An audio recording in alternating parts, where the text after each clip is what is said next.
Before we get started, be sure to hit the subscribe. Yeah.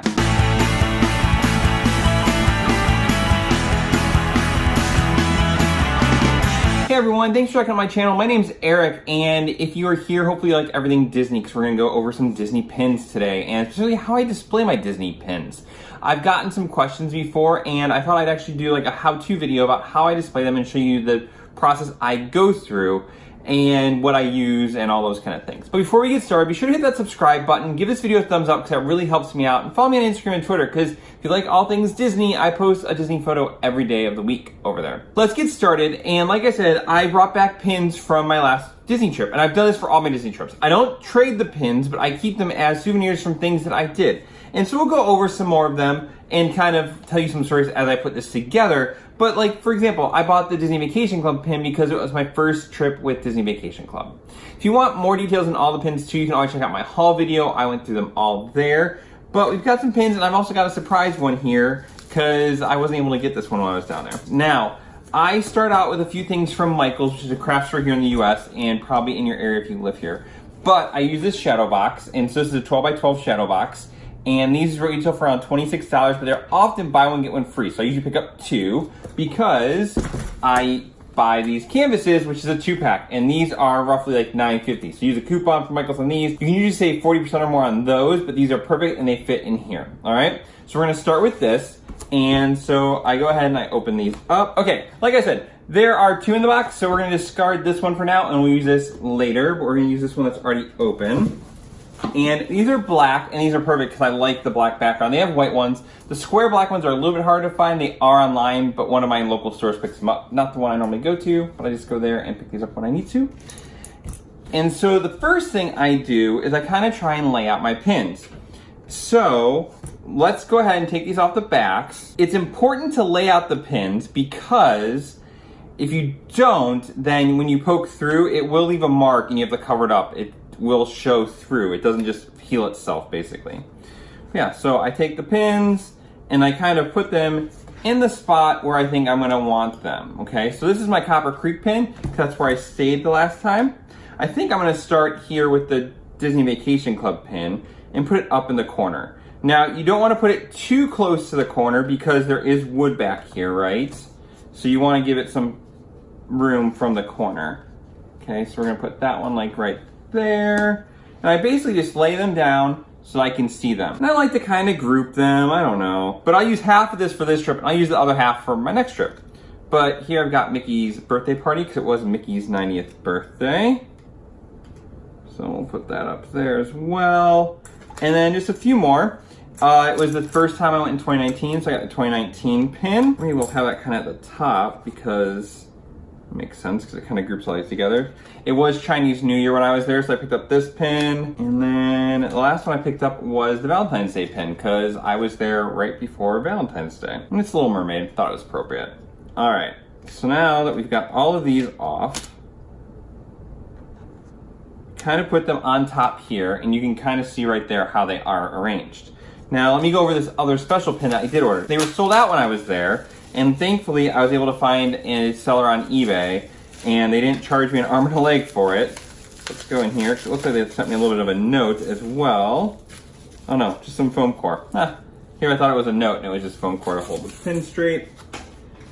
But I did get the Festival of the Arts pin, because I was there during the Festival of the Arts. And these are like the kinds of pins that I really like to have. Sometimes they're from places I went or rides I rode. So the other pin they didn't have was the Navi River Voyage. They didn't have the pins for that. So hopefully they do when I go back, and I'll just add it to this set. We got it like this, okay? The one thing I will say too about playing this out is I bought these letters, and so I like to fix some letters with the month and the year that I went. So I kind of want to plan where I'm going to put those. So I'm probably going to shift Copper Creek down here, and then I have room up here for the letters. A couple other tools that I use as I do this are I bought some extra backings for pins, because sometimes the pins come a little bit different, and these just provide some extra there. And I bought these glue dots also at Michael's, and these are helpful for the ones that only have a single prong that goes through, because this helps them stick down. So, all that to be said, what I do now is I actually poke the pin through, and you'll hear it pop, like that. And I kind of space them out and turn them around in different angles. Okay, and now they are all poked in. And you can see this one moves around a lot. So what I'm gonna do is I'm gonna take one of these dots from the back, from here, and there's tons, there's 250. I have barely gone through any of them. And they just peel off. There's little silicone dots, okay? And I stick it on the back of the pin, and then I stick the pin down so it's at the angle I want it to be. And I'll do it for any of these that have only the one backing that get attached to it. So Little Mermaid will also get one. And the nice thing about these dots is they're not supposed to harm anything. They do peel right back off. So if you ever did want to trade these pins, or for some reason you end up with one that is worth a decent amount of money, you're not actually harming the pin. It's the same reason that I save the backings to all of the pins.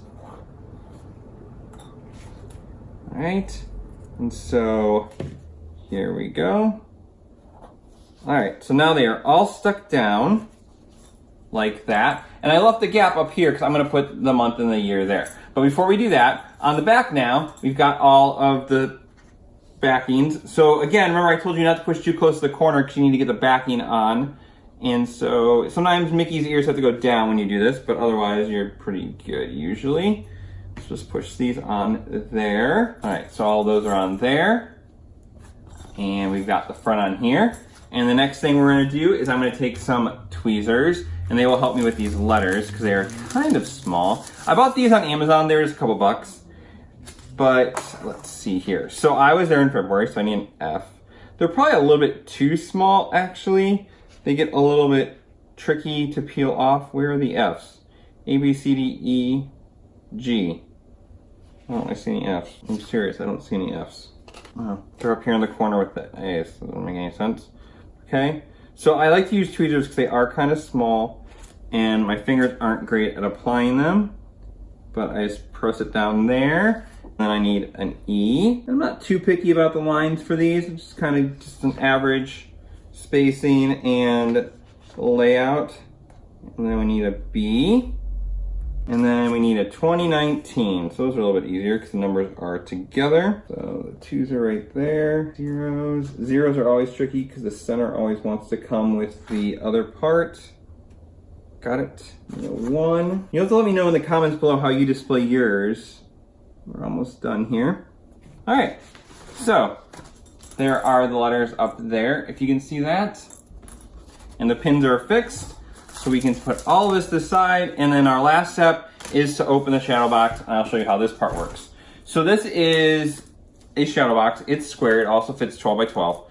And what's nice is you get to choose the sizing of it. So that helps with fitting the canvas in, because the canvas is pretty deep and it's not going to fit a normal frame. But these actually work out really well. And so the first part, you got this, you got to take the insides out, okay? So on the back, we just got these normal flippy things, you just push them up. They'll probably be a little tight. You might want to get a small screwdriver to loosen them. After that, we just take the back off. Okay, so take the back off. And inside is a bunch of just paper and then these spacers. And this is where the real magic happens here. So we're going to take out all the spacers. All right, we don't need those. So we're gonna go down there. You can save them in case you want to reuse them for something else, but you got the shadow box and then the canvas, and we just drop it right in there. And you'll see it fits in pretty flush, okay? It doesn't give you a lot of room. In fact, I think we can actually use one spacer. I think that is how I've done it in the past. Let me go ahead and pull this out. Grab the single spacer. I think we can use one single spacer. See what happens. Yep, okay, still fits. We're not gonna use the back anymore, so you'll see it fits just perfect. So we're just gonna take this, and if you hold it down slightly, you should be able to slide these things right back on top, which I'm having trouble with.